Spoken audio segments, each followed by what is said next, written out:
So what would you do if you had $1 million? What would you do if you had $1 million? And so that's what we're going to do. We're going to take a look at some things today that if you had $1 million, what would you do? Now, the truth is, most everyone in this room, most everyone watching online, most everyone in LaGrange, you've already made $1 million. Or you're a long way towards that way. Think about every dollar that you have made since you got your first paycheck, since you started cutting the grass or raking the leaves, maybe when you were very young. And so the average person, okay, the average household, if you made $50,000 for 20 years, that's $1 million. Okay, average household makes, in this community, average household makes more than $50,000. And everybody who's watching today is not 24 years old. So let me just ask you, how'd you do for your first million? Oh, God, why'd you say that? Okay, man, I thought we came to church to be encouraged, not discouraged. Now, what'd you do with it? How'd you do with it? So you're going to make another million, right? So what are you going to do with that one? So let's talk about it for just a few minutes. So we've got, Jonathan and I have, we'll sort of call these the top 10 financial commandments. And so I wrote them Old Testament, 10 commandment style. And so we've got, ordinarily I have 2 or 3 points on Sunday, so we've got 10. So maybe we'll be done in 4 hours, maybe not. All right, so let's take a look at this. All right, so the first commandment is very simply this: thou shalt honor the Lord first. That's the first financial commandment. So 1 Kings chapter 17, verse 10, it says, so he arose, who's he? It's Elijah, arose and went to Zarephath. And when he came to the gate of the city, behold, look, a widow was there gathering sticks. And he called to her and said, bring me a little water in a vessel that I may drink. And as she was going to bring it, he called to her and said, bring me a morsel of bread in your hand. And she said, as the Lord your God lives, I have nothing baked, only a handful of flour in a jar and a little oil in a jug. And now I'm gathering a couple of sticks that I may go in and prepare it for myself and my son, that we may eat it and die. So she's preparing what she thinks is going to be her last meal. And Elijah said to her, do not fear. Go and do as you have said, but first make me a little cake of it and bring it to me, and afterward make something for yourself and your son. For thus says the Lord, the God of Israel, the jar of flour shall not be spent, and the jug of oil shall not be empty, until the day that the Lord sends rain upon the earth. So here's what happens. She puts God first, and she sees miraculous provision. And that's what happens. When we put God first in our lives, you will see miraculous provision time after time after time after time. When you put Him first in everything in your life, you will see more miraculous provision than you ever imagined. Now, it may not be the miraculous provision that you want, but it's the miraculous provision that God wants for you. And it's always better than you think that it will be. Now, in the moment, it may not be what you want it to be or didn't come to you how you want it to be, but it will always be something that you look back and say, wow, look at what God has done. Now, the question that, if you're an honest person intellectually, you might ask the question, why didn't God send Elijah to a rich person? I mean, why did He send her to somebody? Why did He send Elijah to somebody that was broke, that didn't have enough to eat, this was gathering food for the last meal? Well, God sent Elijah to her, you may be thinking, so that she could provide for Elijah. No, she didn't have anything to provide for Elijah. But instead, God sent Elijah to her so that God could take care of her. And here's what happens when you put God first in everything. You think, well, God just wants me to tithe so the church will survive. No, not at all. God doesn't want you to tithe to take care of the church. He wants you to tithe so that you can be taken care of. So that you are demonstrating, I'm putting God first in my life. Proverbs 3, 9, and 10 says, honor the Lord with your wealth and with the first fruits of all your produce. Then your barns will be filled with plenty, and your vats will be bursting with wine. And notice, He doesn't just take care of this widow financially. But what happens is that when God is followed first by this widow, when she puts Him first, when she does everything for Him first, what happens is that everything gets in order. And when you put God first in everything in your life gets in order, including your family, including your job, including every single thing in your life when you begin to put things in order. Because otherwise, if we put God first sometimes, what we might find out is we don't like using this word, but honestly, we get addicted to things, don't we? So when we were growing up, me and Josh actually, if we weren't playing with Legos or having stick fights in the backyard, we were most likely playing video games. And all these addictions can't always be like big stuff. It can be as small as video games.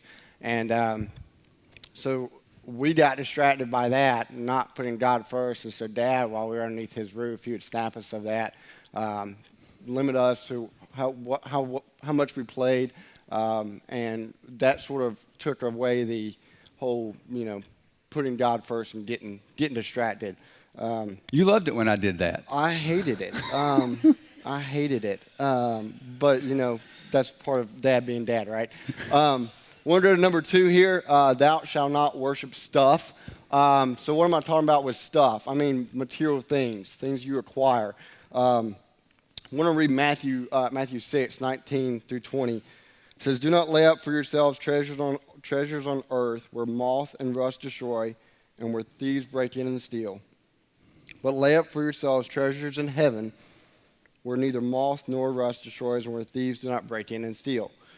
So earth, talking about materials on earth, very, very careful here. Thou shalt not worship stuff. So what we've got to be careful of is making sure that the things we acquire here do not become idols in our life.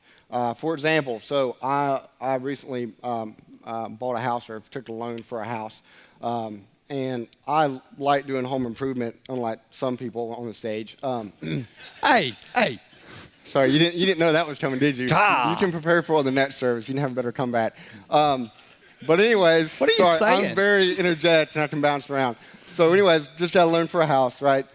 Do all this other stuff. I've been trying to mount a mantle up. I put some sail shades on my deck. I've mounted so many portraits and stuff. I bought a bear from Hobby Lobby for $20. Did not know they do 50% off. But anyways, my son is going to Hobby Lobby. Yeah. I just admitted that on the camera. So, anyways, sidetrack here. But what happens is I can get very easily distracted by the stuff that I put in my house. I want my house to look sweet. I want people to walk in. I like having people over, and I've got to be very careful that stuff does not become an idol in my life. Same thing when I bought my first Jeep, beautiful Jeep. When I was in high school, could stare at it out the window all day, any excuse I could find to drive it. I'm sure you were like that with your first car too, but it's so easy for material things to become an idol in your life. So which leads me to that question, obviously house, car, what have you don't have to answer this, but what about you? What is something, a material thing that you perhaps have put first in front of God? Was it a paycheck? Was it a car too? What was it that you could not get enough of that was a material thing?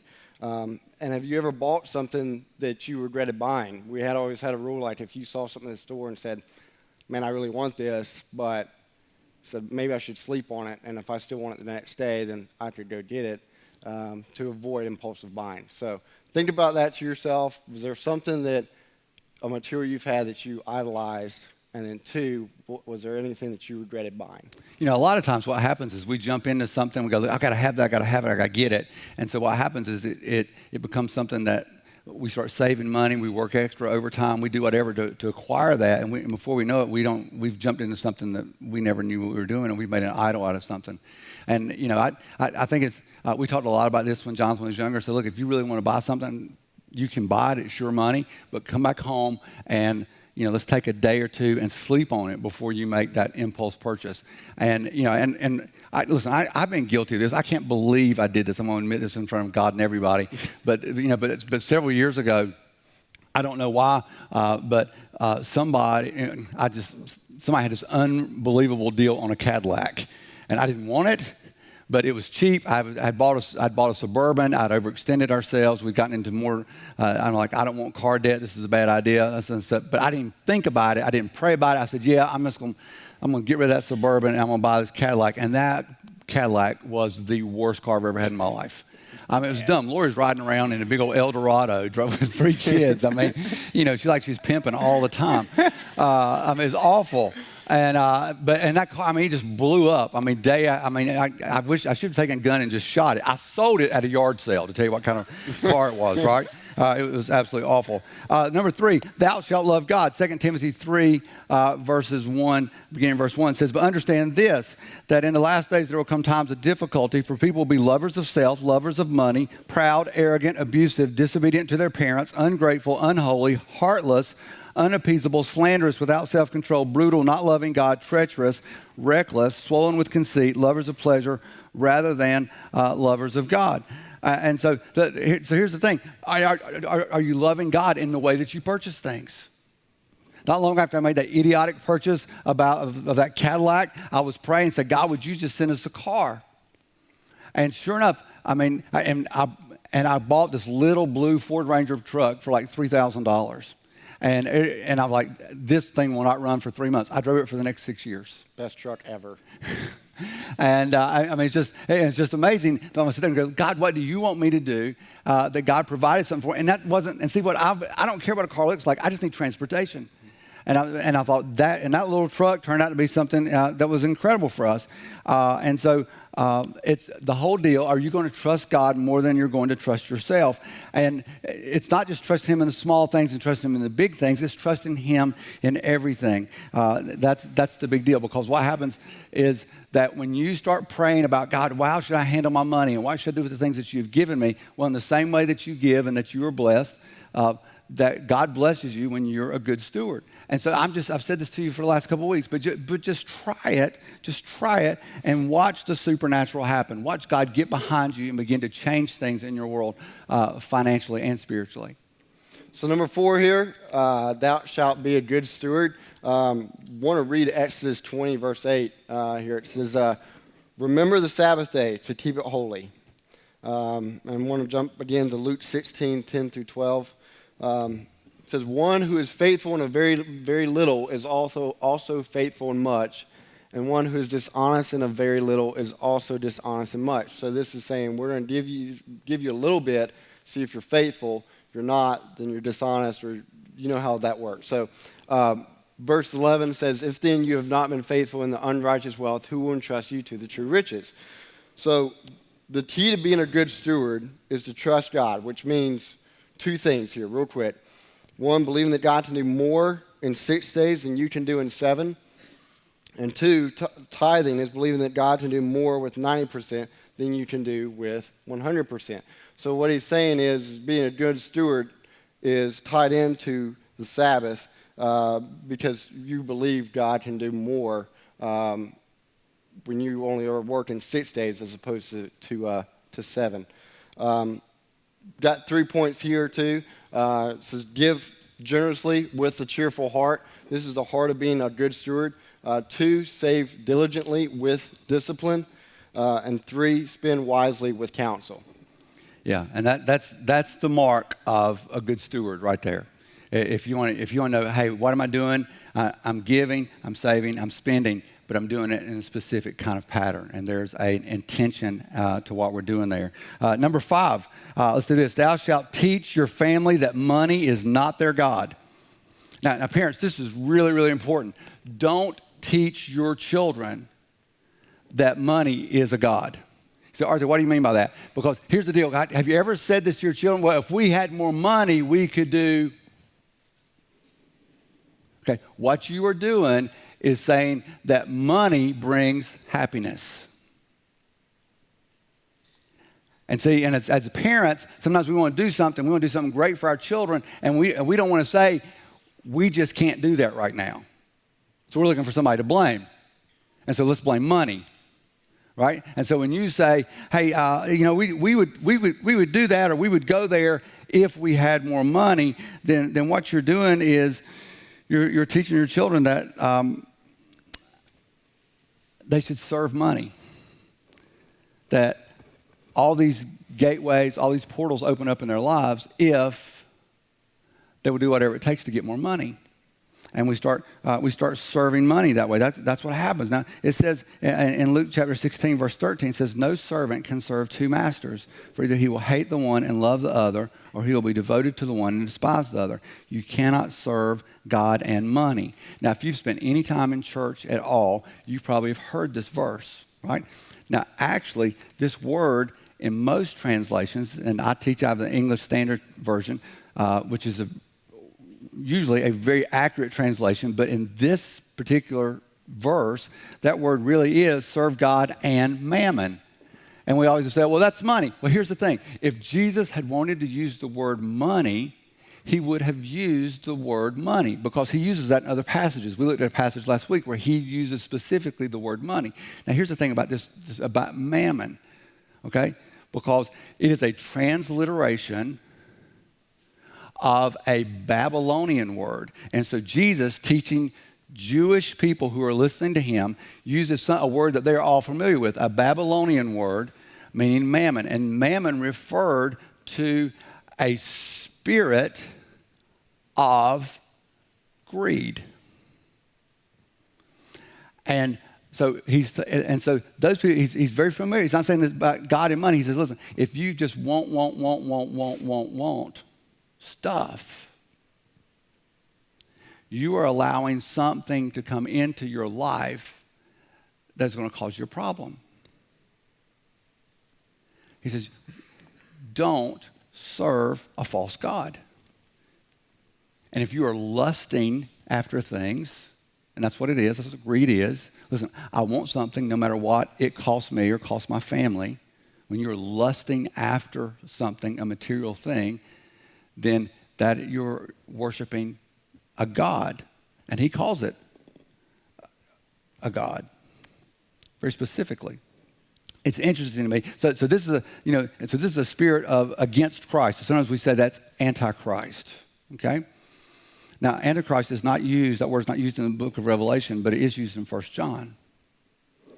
It's interesting, though, that when you read in Revelation about that the end of all things happening, it's not about nuclear war. It's not that this spirit of Antichrist is a military takeover. It is an economic takeover. Because the people of the world choose to follow something economic. It's not a military thing. It's not about a conquering general who can defeat every army. It's not that kind of thing. That's not what it is. And so it's very subtle.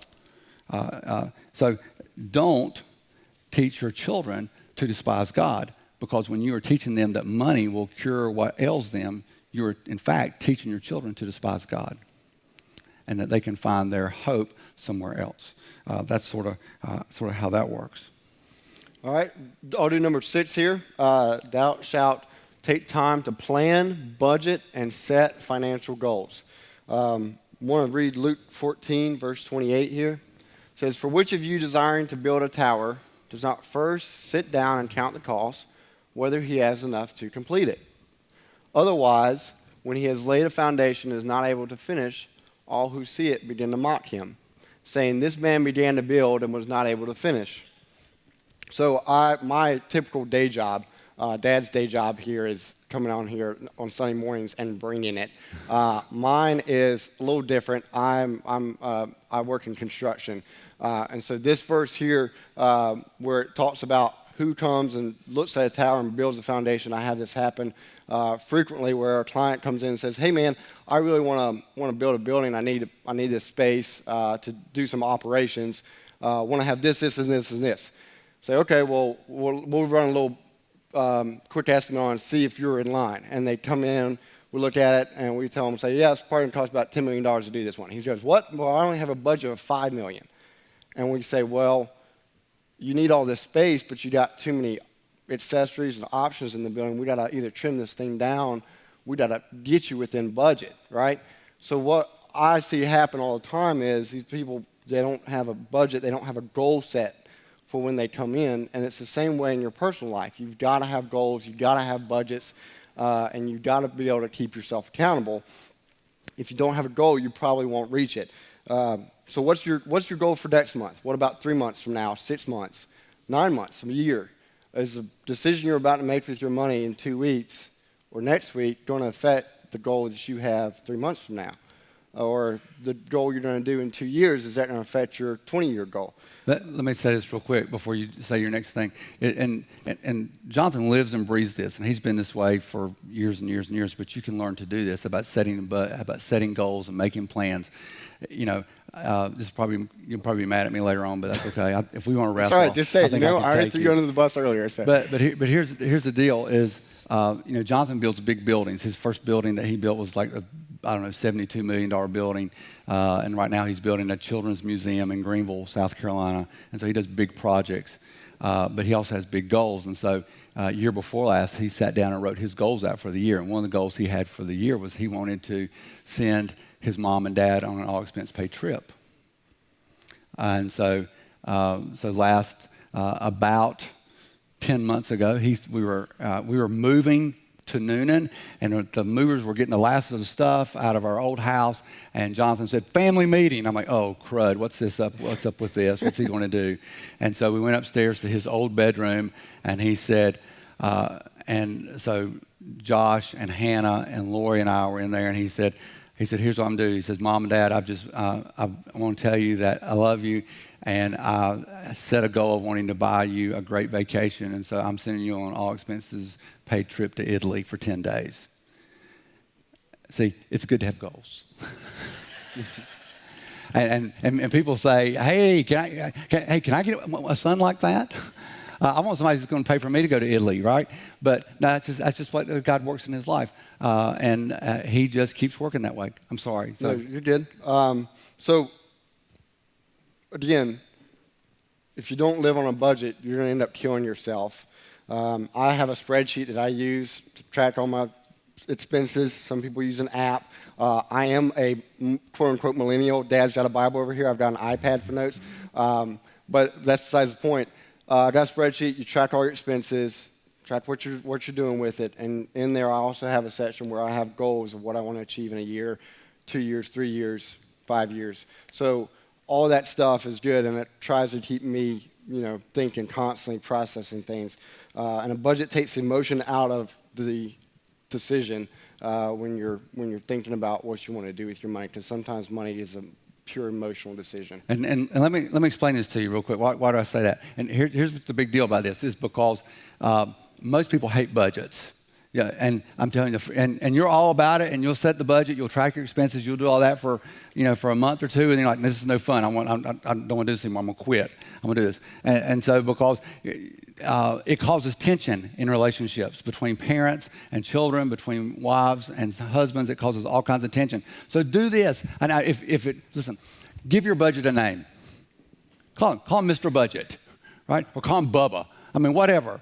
But here's the deal. And so your wife calls you, right? And she says, hey, I'm out shopping. I think the Lord led me to this dress. I mean, because, it was $800, but today it's only $180, and it's a great deal. And you go, oh, let's see what Mr. Budget says. Mr. Budget says no. Right? And it's not you, it's Mr. Budget, right? But see, when you're sitting there going, hey, babe, I was out, at the golf shop, and they got this driver I've been wanting, and, it's on sale. And she'd go, ooh, let's see what Mr. Budget say, right? And so you look at that, and I'm telling you, it takes a little bit of the emotion out of it a little bit. And say, look, it's not me, it's not you, it's Mr. Budget, it's his fault, right? I did hear a story one time of this little girl, and she said, because she wanted to get an upsize on a Happy Meal or something like that, and she said, can I get the big one? And her dad says, Mr. Budget says no. And she said, I want Mr. Budget to die. Right? So, but an easy budget looks just like this. So 10, 10, 80. So you got 10% give, first fruits, right? 10% save. Okay, got to have something in the bank going in there. And then you live off 80. So whatever income you make, you need to regear it. If you're doing something else, you need to regear it to, I'm living off 80%. The other 20%, I'm either saving or I'm giving. And that's easy on a screen, but it's harder to do in person. But let's keep moving. We got to hurry up. Number 7, thou shalt live on less than your income. Most people don't get this. Most people try and live on more than their income. Well, I'll go ahead and buy this now, and I can squeeze that out. That doesn't work that way. 1 Timothy 6:6 says, but godliness with contentment is great gain. So the first thing to do that you need to do if you're struggling financially is that you need to start tracking your expenses. Spend 90 days tracking your expenses. Find out where every single dollar that you spent, where it goes. Now, there's a couple of reasons that we are not content and that we choose to live above our incomes. The first one is that basically we live above our means when we're not content. Why is that? It's basically we're shaking our fist at God and saying, God, you're not doing enough for me.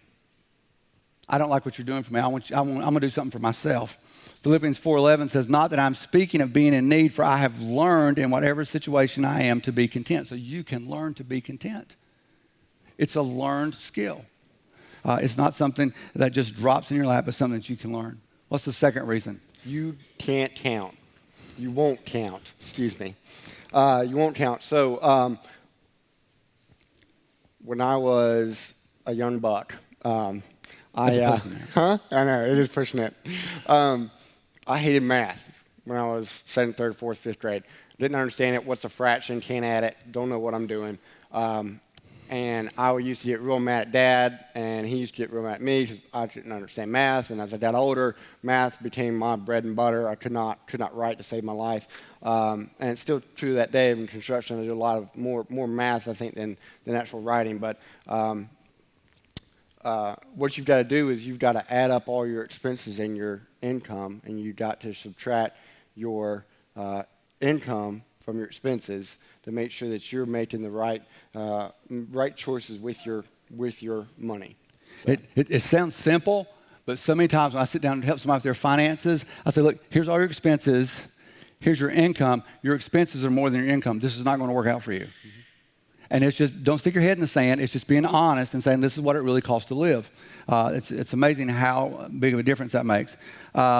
Number 8, thou shalt not count on future earnings to pay present expenses. You know what you're doing? You're spending money you don't have.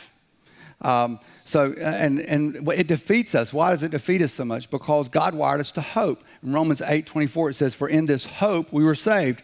Now, hope that is seen is not hope. But for who hopes for what he sees? But if we hope for what we do not see, we wait for it with patience. There's this whole idea of delayed gratification. And you know, can you remember when you were smaller and you were hoping to get something, a gift for your birthday or for Christmas, and you just couldn't wait, and there was that box, maybe that's it, and there was just so much joy. And so what happens now is we don't want to wait. Look, I want it now. I've got the possibility to go pay for it now, so I'm going to go get it now. And see, we're wired to wait for something and celebrate it. That's the way God made us. We are hopeful creatures when we are in Christ. And, the thing is that we want to grab stuff so quickly, and we don't want to wait. And, the definition of clinical depression is someone who has lost hope. If you found yourself, you buy something and you think, I'm going to buy it, I'm going to feel better, and then you regret it, and you keep getting in this cycle, and it feels like your life is kind of spiraling downwards, and you're depressed, and you don't want to talk about it, but you're sort of anxious about things in a way you used not to be anxious about them. 1 out of 4 people in America has anxiety to such an extent they can't sleep through the night at least one night a week. And you don't want to talk about it this morning, but a lot of it's financially driven. Look, did you know America is the most in debt and most depressed country in the world? Listen, God will do things for you in ways that you never imagined. There was years ago, we needed more transportation. And I said, I am not going to go in debt. And so, I'm not telling this works for everybody. I don't know if it worked for us. I don't know how it happened. I was traveling. I was speaking to students in different places around the country. And so one night, Lori comes walking down the hall, and she is just bawling. And she just got on the phone with somebody like, oh my goodness, somebody just died. Somebody's got cancer. What's the problem? And she said, I just got on the phone with somebody, and they're going to give us a new van. I said, what? She said, we've been praying and that God would provide for something. And so somebody is going to send us a check that will be more than enough to pay for a new van. And I'm so excited. And of course, the first thing that she said is, of course, we have to tithe off the check first, remember? I'm like, yes, you're right. But because that's what God had given us, right? And God works in ways that you never imagine that he's going to work. Number 9, we got 2 more and we're done. Number 9, thou shalt use your finances to bless others and be a witness for God. I want to read Acts 20, verse 35 here. It says, in all things I have shown you that by working hard in this way, we must help the weak and remember the words of the Lord Jesus, how he himself said it is more blessed to give than to receive.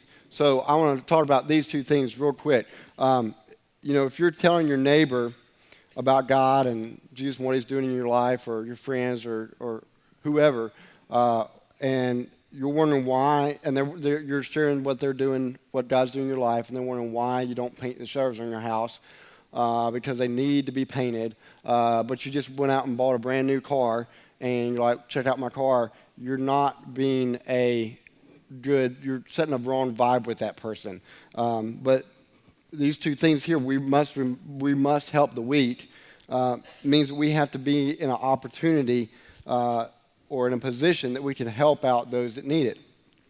I had a guy come up to me 2 or 3 months ago over at the gas station and said, hey man, I'm really, really hungry. Can you go get me a sandwich?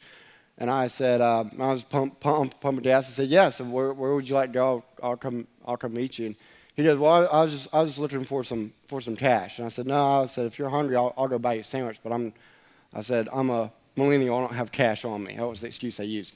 And he said, no, that's okay. I said, are you sure? You said you were hungry. He said, no, I'm good. So, but see, even if he wasn't trying to get a little cash for whatever, I was still in a position ready to help him and ready to take care of him if I needed to be. And 2 is, remember the words of the Lord Jesus and how he himself says, more blessed to give than to receive.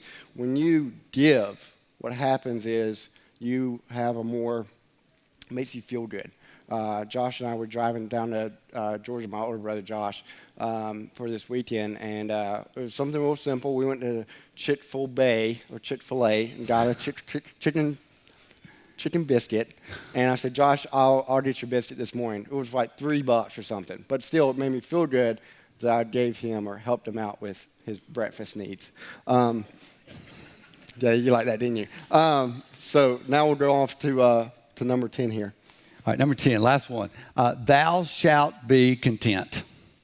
All right, Colossians 3:5 says, put to death, therefore, what is earthly in you, sexual immorality, impurity, passion, evil desire, and covetousness, which is idolatry. And notice that covetousness is in the list with all these other things that we think is really bad. We might not think coveting is really bad, but apparently God thinks that it belongs in the same category as these other things. See, what happens when you are coveting something that someone else has, you are making that person your God. I want the life they have. I want the shirt they wear. I want the car they drive. I want the house they live in. I want the life that they have. And so what happens, he said, wait, I don't think that's being my God. No, you're buying something when somebody else tells you to buy it rather than when God tells you to buy it. You see how that works? Don't let somebody else spend your money, but take care of the things that God has given you. So just wrapping things up, 90 days is a really important time frame for you. 90 days, okay? October, November, December. If you'll take and put some very basic principles in place. Give first, pay yourself second, live off the rest. It'll be a hard 90 days. It will. I'm just telling you.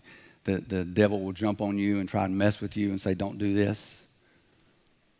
But after 90 days, if you'll get through it, you'll have established some new habits, some new discipline, and what will happen is you'll start seeing some traction. You'll start noticing how God is moving in your life spiritually.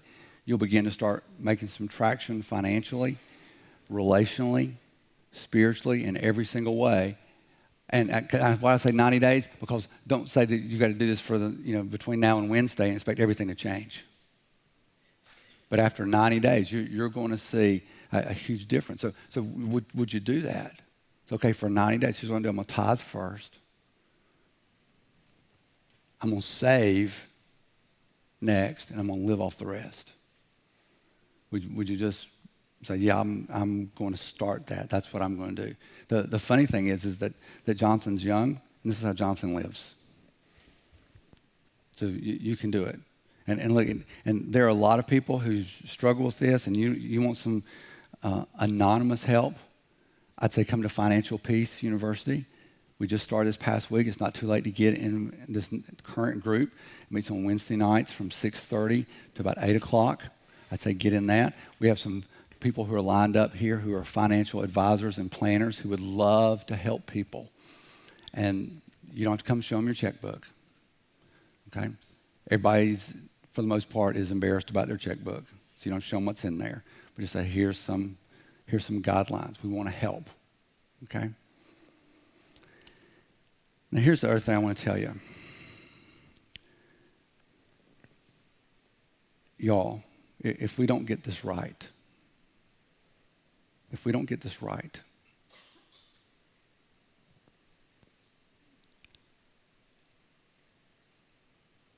it's going to mess things up, not tomorrow, 15 years from now. This is crucial. Because I'd ask you the question. I'd say, what are your children worth? What would you do for your children to grow in their relationship with Jesus, to be a maturing Christ follower, to grow up to be men and women of integrity who love the Lord? What would you do? What would you give for that? Everything. I would give everything for Josh and Jonathan and Hannah. I would not hesitate. You'd give everything for your children. And if we don't do this, if we don't live Christ-like lives, if we don't put God first in everything, including our finances,